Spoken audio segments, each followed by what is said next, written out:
La sangre como signo distintivo. A principios del siglo 2000 se descubrieron los 4 grupos sanguíneos A, B, AB y O. Mientras tanto, muchos detalles de la sangre y su composición han llegado a ser conocidos por la ciencia. Esto incluye el descubrimiento de otros sistemas de grupos sanguíneos y el establecimiento de fórmulas de sangre para grupos étnicos, familias e individuos.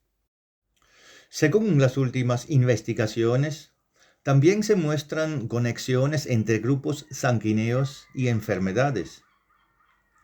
Así, un grupo tiende a ser menos propenso a ciertas enfermedades que otro. En epidemias, también un grupo sanguíneo es menos amenazado, mientras al otro le sale más difícil de resistir. Los investigadores pueden estar seguros ya hoy en día que ellos, a medida que refinan aún más las distinciones en un momento dado, estarán en la posición de establecer la propia fórmula de sangre para cada persona. Entonces, puede probarse una vez que no va a haber apenas 2 personas cuya fórmula concuerden en cada detalle. Eso dio lugar a la consideración de usar la composición individual de la sangre de una persona en un documento de identidad, porque esto está claramente adaptado a la persona del propietario. La suposición que todo ser humano debe tener su propia fórmula de sangre, cual solo refleja su propio carácter, es correcta. Eso se basa en un proceso cual hasta ahora permaneció sin ser reconocido, el cual dio a conocer Abdrushin en su mensaje del Grial, en la conferencia El secreto de sangre. Con su explicación, el espíritu forma la sangre humana, él dio una versión completamente nueva y fundamental. El hecho de que el espíritu forma la sangre se muestra por el hecho de que la sangre está presente en el cuerpo solo durante la presencia del espíritu.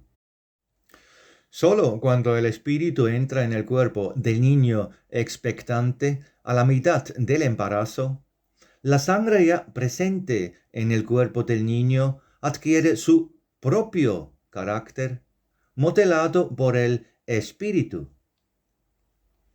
Si el espíritu deja el cuerpo en la muerte terrenal, cuando el humano terrenal exhala su espíritu, tampoco está la sangre ahí. Las arterias ya no tienen sangre. La sangre ha perdido su forma y en las arterias solo quedan restos de sangre coagulada. Dado que ahora cualquier espíritu, llamado alma, con sus vainas más finas, desde su origen tiene su libre albedrío, el desarrollo espiritual es en cada persona diferente. No hay 2 personas que asemejan en ello. Cada persona desarrolla y usa sus habilidades y cualidades de forma diferentes a su prójimo. Un equiparar y hacer igual de los humanos contradice, por lo tanto, las leyes de la creación. Como resultado, cada espíritu también forma su sangre en una composición diferente, en la propia manera de él, de manera que la fórmula de sangre personal nunca debería parecer de la misma manera, cuando una vez una exacta designación es posible, como nunca es el caso con las huellas dactilares. Por lo tanto, se puede entenderse que en todos los tiempos se sospechaba más en la sangre que solo el cumplimiento de las funciones corporales. Había una vez un sospechar de las interrelaciones entre el espíritu y la sangre, y algunos proverbios y frases señalan a ello que densamente está la sangre conectado con el espíritu. Así, por ejemplo, significa fusionar en carne y sangre, dominar algo de forma segura, absorber algo completamente en sí mismo. Esto no solo implica el comprender carnalmente del cerebro, sino también el captar con el espíritu cuál está representativo indicado por la sangre. El efecto retroactivo de las manifestaciones espirituales alcanza la sangre de inmediato, cuando cede el paso por emoción en la cara, cuando el susto lo detiene, si alguien se encuentra en vergüenza como si estuviera bañando en sangre o si una persona está sudando sangre, entonces tiene mucho miedo. Todo esto confirma el reconocimiento que el espíritu forma la sangre. La exploración adicional de la sangre y el conocimiento de su verdadero propósito tienen consecuencias inimaginables para un futuro desarrollo saludable del espíritu humano en la tierra.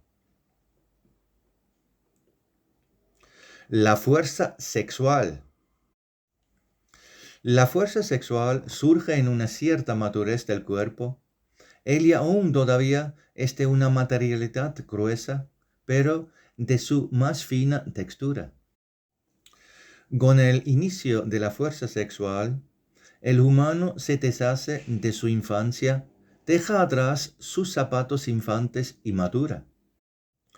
Con ello, él es espiritualmente completamente responsable para su pensar y actuar, en lo que en lo espiritual no se puede confundir de lo intelectual.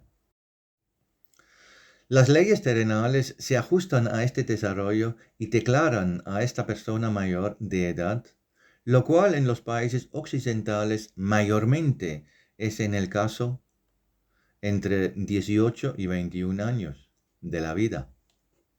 La fuerza sexual, la cual significa un importante punto de giro en la vida terrenal, es capaz de transmitir al espíritu humano a la nobleza y a lo puro si el tiempo se usa correctamente.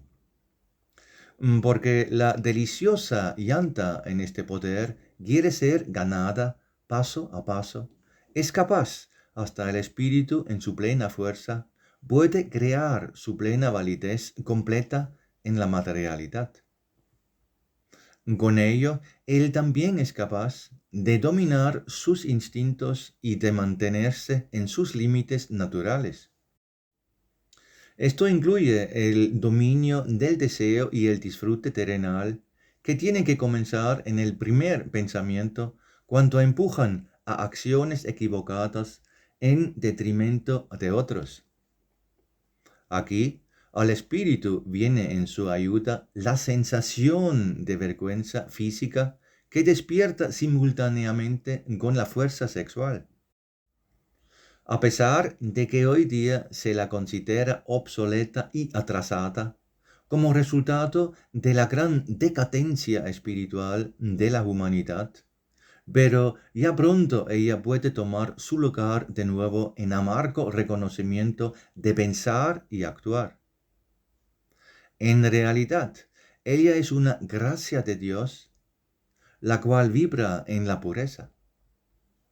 Sin la sensación de vergüenza, la verdadera gracia de una mujer es impensable y también no posible el desarrollo completo de habilidades femeninas.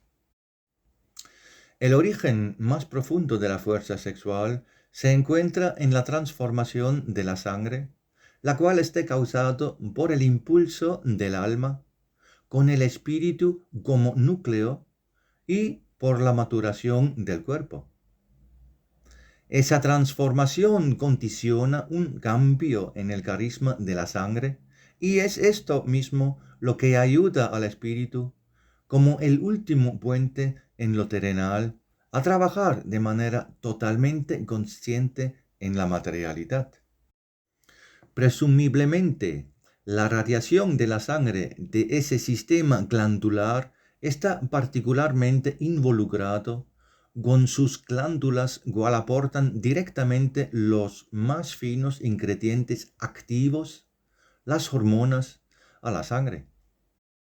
Entonces, por ejemplo, la glándula pituitaria, hipófisis, glándula pineal, glándula tiroides, glándula páncreas, adrenales, glándulas sexuales.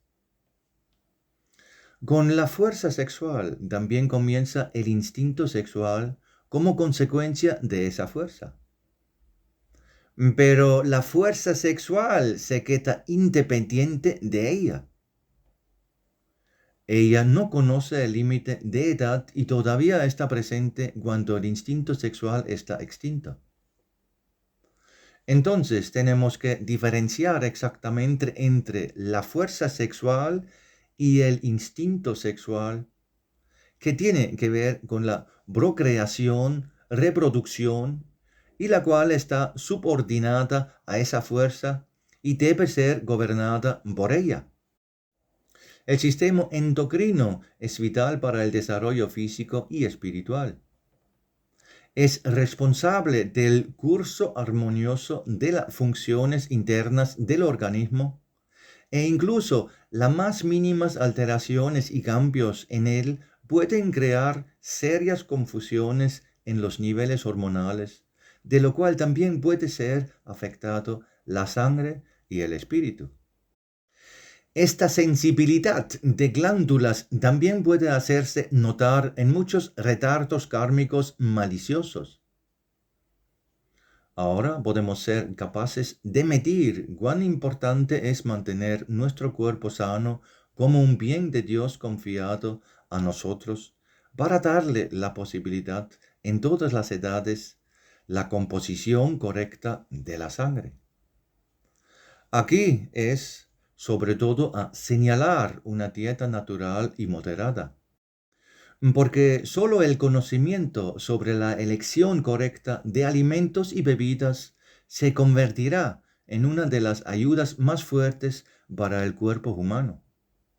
Entonces, la sensación del hombre vuelve a ser tan refinada que le es posible, a través de la elección de la comida, producir la composición de sangre favorable, respectivamente, adecuada para él.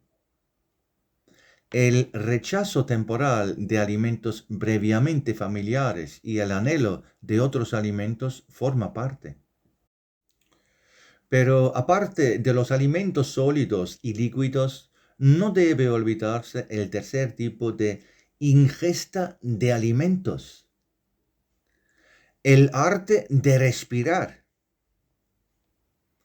Para el por ello elegido, se le abre un campo amplio de cambiar los compuestos de sangre favorablemente por dietas naturales individuales que también influyen en las glándulas.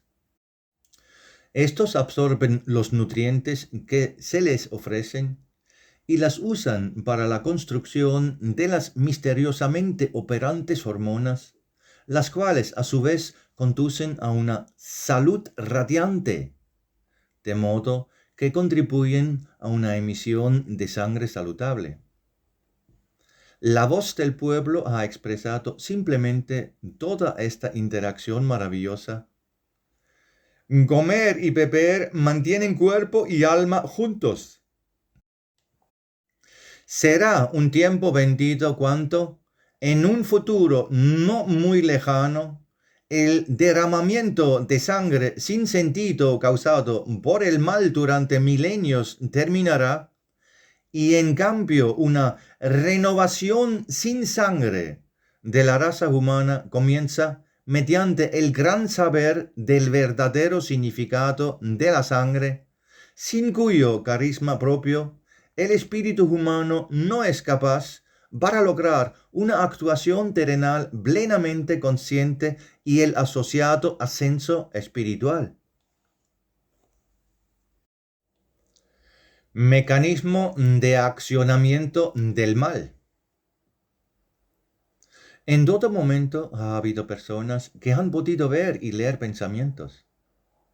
Ahora, si se puede ver pensamientos, entonces tienen que representar algo y tener contenido y forma. Sin embargo, estas formas son de una materialidad más fina que la gruesa terrenal. Por lo tanto, solo pueden ser percibidos por aquellos seres humanos cuyo ojo interior está abierto a ello, es decir, que son clarividentes. Del mismo modo, los ayudantes del más allá pueden usar nuestros pensamientos y esta oportunidad para ayudarnos, aconsejarnos y concienciarnos. Incluso pueden usar las radiaciones de los canales de pensamientos puros en casos especiales para actuar a través de ellos en lo terrenal más grueso. Pero uno no tiene que ser clarividente para convencerse de la realidad de los pensamientos. Existen también otros signos de su existencia. La transmisión de pensamientos de personas a persona sin pronunciar los pensamientos. A veces leemos sobre ello o los hemos experimentado nosotros mismos. Los pensamientos que dirigimos a cierta persona que son destinados para él son tomados por éste, como se demostró después. En ello la distancia no juega ningún rol. Tampoco la realidad que las personas pueden estar en casas durante estas transferencias. Los pensamientos son más ligeros y más finos que la materia gruesa y por lo tanto son capaces de penetrar las paredes como les permitan las ondas de radio. Desde mucho tiempo ya es posible medir las ondas de un pensamiento. También una prueba de que tienen una masa cuyas radiaciones que pueden ser detectadas con instrumentos muy finos. Los pensamientos reales son irradiados por las sensaciones del espíritu.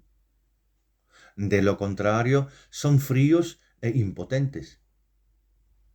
Son causados por la actividad del cerebro delantero, cerebro grande. El intelecto, a su vez, se forma a partir de los pensamientos. Como el cerebro pertenece a lo terrenal, es parte del cuerpo transitorio, también deja de existir con la muerte terrena. Después de eso, ya no es posible para el humano de pensar en el más allá y usar su intelecto. Es reemplazado por otros medios de comunicaciones. Es por eso que el intelecto solo puede entender las cosas terrenales. Todo lo que vaya más allá de eso ya no será entendido por él. Él simplemente se detiene. El intelecto llegó a su fin, o a uno se le sale sobre su intelecto, tan pronto como se trata de cosas fuera de su sentido o cosas fuera de lo terrenal, que caen solo en el ámbito de la comprensión espiritual. Pero tan transitorio como es el cerebro, le siguen los pensamientos que él ha generado, porque en su formación están grabados las radiaciones de una forma más fina que dejan que los pensamientos sobrevivan a la muerte del cuerpo de la materia más gruesa. Ellos de esa manera permanecen a las obras que le siguen al humano en su muerte. Apocalipsis 14:13. En el más allá, ellos esperan el alma difunta y le sustentan cerrado en turbias tierras bajas si los pensamientos fueron malvados o, sin embargo, con buenos pensamientos forman un camino para la feliz progresión hacia reinos más vivos. Karl May, que sabía más o sospechaba como revelan sus historias en su libro, dice a ello: Pensamientos del cielo. Cada humano es un creador de un propio mundo. Sus actos son los sólidos, sus palabras los líquidos y sus pensamientos las partes imponderables de este mundo. No solo se lo crea para aquí, sino que él en la otra vida tampoco podrá renunciar a ellos. Recientemente, los pensamientos y su transmisión, telepatía, se han convertido en el tema de una investigación científica en profundidad. Pero, como es habitual, en la actualidad, los resultados no se utilizan principalmente para fines de construcción. Así, se está investigando con entusiasmo hasta qué punto es posible la telepatía como la llamada radio mental en guerras, en espionaje, en política, y se están deliberando cómo se pueden confundir los pensamientos de los opositores en la guerra y cómo posiblemente mediante emisoras interferentes transmisiones de pensamientos se puede prevenir o distorsionar. Pero eso aún no es suficiente. El abuso continúa. Quieren, mediante influencias a los cerebros humanos, forzosamente obtener un poder total sobre los pensamientos en grupos de humanos más grandes. Pero no es posible romper la barrera moral del humano por el mal querer de otros, incluso tampoco por interferencia telepática en la vida privada si el destinado receptor no quiere. Todos pueden reunir suficiente fuerza de voluntad con la firme confianza en la ayuda espiritual para prevenir a los malos pensamientos y en su esfera personal y no dejar que lleguen al efecto. ¿Qué sirven todas estas investigaciones cuando en ello se desperdicia sobre todo para aprender más sobre la naturaleza y el efecto de los pensamientos con respecto a un esfuerzo espiritual y una estructura terrenal saludable? Ya no podemos ser espectadores no involucrados de un evento que trae nuevas sorpresas desagradables todos los días, sino ahora estamos forzados a enfrentar seriamente los problemas que están más allá de nuestras percepciones sensoriales, es decir, en el ámbito espiritual, porque en última instancia nuestra supervivencia espiritual depende de ello. Recientemente se ha argumentado que tal vez uno podría evitar crímenes si la investigación básica proporcionara suficiente información sobre los motores que conducen regularmente a las personas a cometer asesinatos de pueblos colectivamente. Estos motores o acciones colectivas tienen sus raíces en los oscuros centros del pensamiento, de los cuales hay tantos como el ser humano es capaz de concebir crímenes. Pero también existen los de la paz y el amor puro.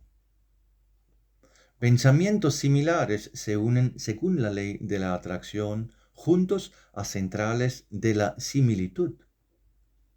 Estos, a su vez, tienen conexiones con esferas similares de la oscuridad y de la luz.